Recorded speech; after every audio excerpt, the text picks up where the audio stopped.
Selamat siang pembaca yang setia, hari ini kita akan membahas buku rohani Kristen dengan judul The Good and Beautiful You oleh James Bryan Smith. Buku ini adalah sebuah buku self-help yang bertujuan untuk membantu pembaca memperbaiki pemahaman mereka tentang diri mereka sendiri dan menjadi lebih baik dalam kehidupan mereka. Buku ini terdiri dari 3 bagian besar, Beliefs, Renewing Your Mind, dan Transformation. Bagian pertama, keyakinan. Bagian pertama buku membahas tentang keyakinan yang salah atau kurang tepat yang sering kita miliki tentang diri kita sendiri. Smith menekankan pentingnya untuk mengenali keyakinan tersebut dan menggantinya dengan keyakinan yang lebih positif dan sehat. Beberapa keyakinan negatif yang sering kita miliki, menurut Smith, adalah bahwa kita tidak layak dicintai, bahwa kita tidak cukup baik, atau bahwa kita tidak mempunyai potensi untuk berhasil. Smith menawarkan beberapa strategi untuk mengubah keyakinan negatif ini, di antaranya adalah mempelajari keyakinan yang lebih positif tentang diri kita, memperbanyak sumber daya yang positif, dan memperkuat hubungan sosial yang mendukung. Bagian ini juga membahas tentang pentingnya menerima pengampunan dan memberikan pengampunan kepada orang lain.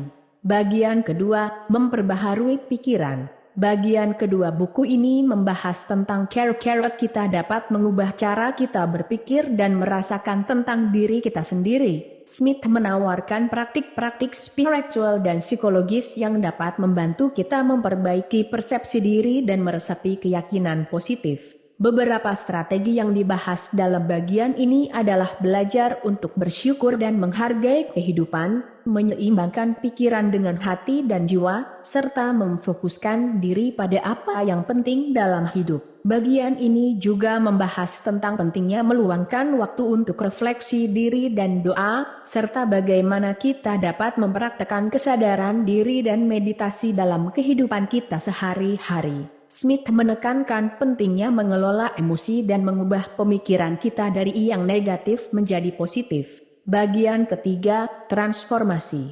Bagian ketiga buku ini membahas tentang bagaimana kita dapat mengubah diri kita secara holistik. Bagian ini membahas topik seperti kebiasaan, hubungan, pekerjaan, dan iman dalam konteks perubahan dan pertumbuhan pribadi. Smith menekankan pentingnya menciptakan kebiasaan yang positif dan sehat, seperti latihan fisik dan membaca buku. Bagian ini juga membahas tentang pentingnya menciptakan hubungan yang mendukung dan positif, serta bagaimana kita dapat mencari kesempatan untuk tumbuh dan berkembang melalui pekerjaan dan kegiatan lainnya. Bagian ini juga membahas tentang bagaimana kita dapat mengembangkan iman dan spiritualitas yang lebih dalam dan bermakna. Secara keseluruhan, The Good and Beautiful You oleh James Bryan Smith adalah sebuah buku self-help yang bertujuan untuk membantu pembaca memperbaiki pemahaman mereka tentang diri mereka sendiri dan menjadi lebih baik dalam kehidupan mereka. Buku ini memberikan saran praktis dan spiritual untuk membantu pembaca memperbaiki diri mereka sendiri. Bagian pertama, beberapa poin utama dari bagian pertama buku mengenai keyakinan dengan referensi dari Alkitab. Keyakinan tentang diri sendiri dan tentang Tuhan sangat penting dalam kehidupan kita. Keyakinan ini mempengaruhi cara kita berpikir, berbicara, dan bertindak. Referensi, tetapi semua yang tercantum di sini telah dicatat, supaya kamu percaya bahwa Yesuslah Mesias, Anak Allah, dan supaya kamu oleh imanmu memperoleh hidup dalam namanya. Yohanes 20 ayat 31. Tuhan menciptakan kita dengan penuh kasih dan mempunyai rencana indah untuk hidup kita. Kita perlu mempercayai bahwa kita adalah ciptaan yang luar biasa dan bahwa Tuhan mempunyai rencana yang baik untuk kita. Referensi, sebab engkaulah yang membentuk buah pinggangku, menenun aku dalam kandungan ibuku. Aku bersyukur kepadamu oleh karena kejadianku dahsyat dan ajaib. Ajaib apa yang kau buat, dan jiwaku benar-benar menyadarinya. Tulang-tulangku tidak terlindung bagimu, ketika aku dijadikan di tempat yang tersembunyi, dan aku direkam di bagian-bagian bumi yang paling bawah. Matamu melihat selagi aku bakal anak, dan dalam kitabmu semuanya tertulis hari yang akan dibentuk, sebelum ada satupun daripadanya. Mazmur 139 ayat 13-16, Yeremia 29 ayat 11. Sebab aku ini mengetahui rancangan-rancangan apa yang ada padaku mengenai kamu, demikianlah firman Tuhan, yaitu rancangan damai sejahtera dan bukan rancangan kecelakaan, untuk memberikan kepadamu hari depan yang penuh harapan. Keyakinan bahwa kita adalah anak Tuhan dan bahwa kita dicintai oleh-Nya adalah dasar dari identitas kita. Kita perlu mempercayai bahwa kita adalah anak-anak Allah dan bahwa kita mempunyai tempat yang istimewa dalam hati-Nya. Referensi: lihatlah betapa besarnya kasih yang dikaruniakan Bapa kepada kita, sehingga kita disebut anak-anak Allah, dan memang kita adalah anak-anak Allah. Karena itu dunia tidak mengenal kita, sebab dunia tidak mengenal Dia. 1 Yohanes 3 ayat 1, Roma 8 ayat 16. Roh itu bersaksi bersama-sama dengan roh kita, bahwa kita adalah anak-anak Allah. Keyakinan bahwa kita mempunyai potensi untuk bertumbuh dan berkembang dalam hidup juga sangat penting. Kita perlu mempercayai bahwa kita mempunyai bakat dan keterampilan yang unik yang dapat kita kembangkan dan gunakan untuk memenuhi panggilan Tuhan dalam hidup kita. Matius 25 ayat 14. Sebab hal kerajaan sorga sama seperti seorang yang mau bepergian ke luar negeri, yang memanggil hamba-hambanya dan mempercayakan hartanya kepada mereka. Matius 25 ayat 14-30.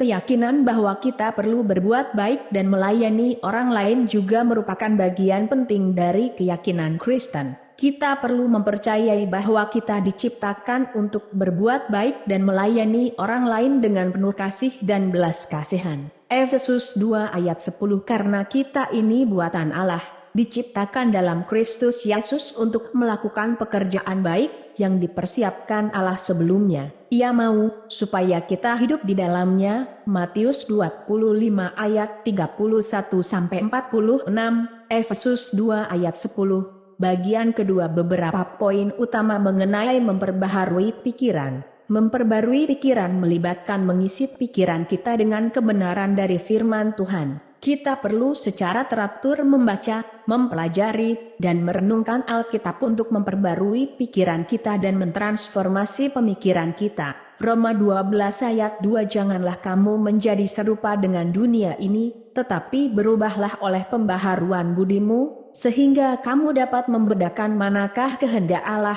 apa yang baik, yang berkenan kepada Allah dan yang sempurna. Mazmur 119 ayat 11, dalam hatiku aku menyimpan janjimu, supaya aku jangan berdosa terhadap Engkau. Kita perlu memiliki kesadaran yang kuat tentang kehidupan pikiran kita. Kita perlu belajar untuk menangkap dan menolak pikiran negatif, merusak, atau berdosa dan menggantinya dengan kebenaran dan pikiran positif. 2 Korintus 10 ayat 5. Kami mematahkan setiap siasat orang dan merubuhkan setiap kubu yang dibangun oleh keangkuhan manusia untuk menentang pengenalan akan Allah.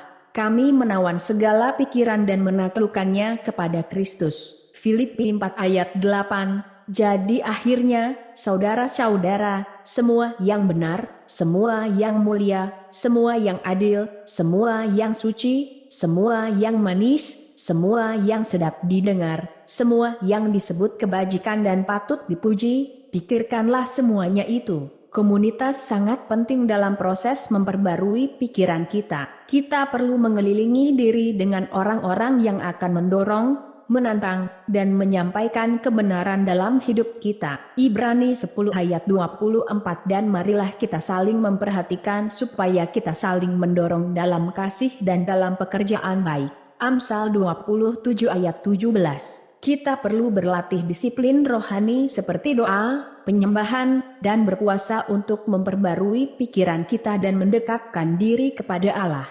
Disiplin-disiplin ini membantu kita fokus pada Allah dan membina hubungan yang lebih dalam dengannya. Matius 6 ayat 5-8. Dan apabila kamu berdoa, janganlah berdoa seperti orang munafik. Mereka suka mengucapkan doanya dengan berdiri dalam rumah-rumah ibadat dan pada tikungan-tikungan jalan raya, supaya mereka dilihat orang. Aku berkata kepadamu, sesungguhnya mereka sudah mendapat upahnya. Tetapi jika engkau berdoa, masuklah ke dalam kamarmu, tutuplah pintu dan berdoalah kepada Bapamu yang ada di tempat tersembunyi. Maka Bapamu yang melihat yang tersembunyi akan membalasnya kepadamu. Lagi pula dalam doamu itu janganlah kamu bertele-tele seperti kebiasaan orang yang tidak mengenal Allah.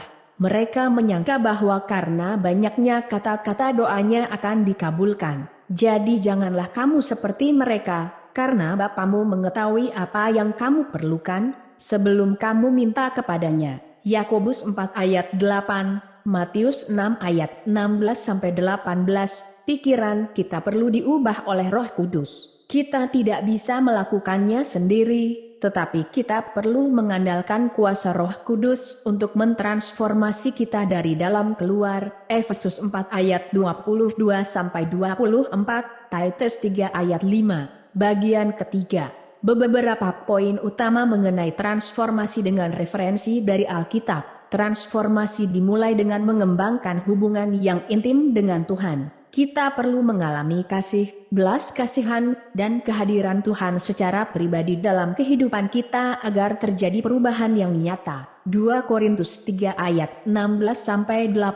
Tetapi apabila hati seorang berbalik kepada Tuhan, maka selubung itu diambil daripadanya. Sebab Tuhan adalah roh, dan di mana ada roh Allah, di situ ada kemerdekaan. Dan kita semua mencerminkan kemuliaan Tuhan dengan muka yang tidak berselubung. Dan karena kemuliaan itu datangnya dari Tuhan yang adalah roh, maka kita diubah menjadi serupa dengan gambarnya, dalam kemuliaan yang semakin besar. 2 Korintus 3 ayat 18, Yohanes 15 ayat 5, akulah pokok anggur dan kamulah ranting-rantingnya. Barang siapa tinggal di dalam aku dan aku di dalam dia, ia berbuah banyak, sebab di luar aku kamu tidak dapat berbuat apa-apa. Transformasi juga memerlukan kesediaan untuk mengubah pola pikir kita yang salah.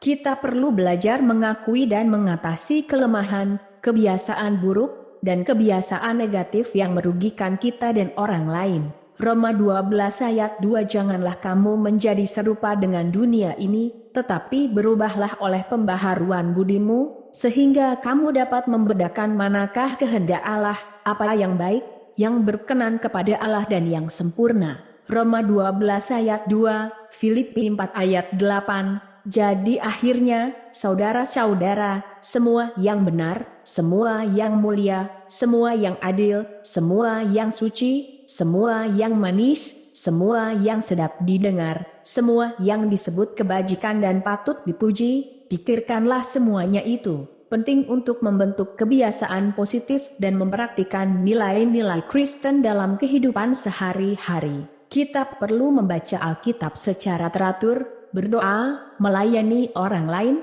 beribadah, dan melatih diri untuk hidup sesuai dengan kehendak Tuhan. Yakobus 1 ayat 22-25, Matius 6 ayat 5-15, Lukas 10 ayat 25-37. Transformasi memerlukan kerjasama dengan Roh Kudus. Kita perlu membiarkan Roh Kudus membimbing kita, memberi kuasa, dan membantu kita untuk hidup sesuai dengan kehendak Tuhan. Galatia 5 ayat 22-25, Roma 8 ayat 26-27. Transformasi adalah proses yang berkelanjutan. Kita perlu mengakui bahwa kita tidak sempurna dan membutuhkan pertolongan Tuhan dalam setiap tahap kehidupan kita. Kita perlu terus-menerus mengembangkan diri dan berkomitmen untuk hidup sesuai dengan nilai-nilai Kristen. Filipi 3 ayat 12-14, 1 Korintus 15 ayat 58.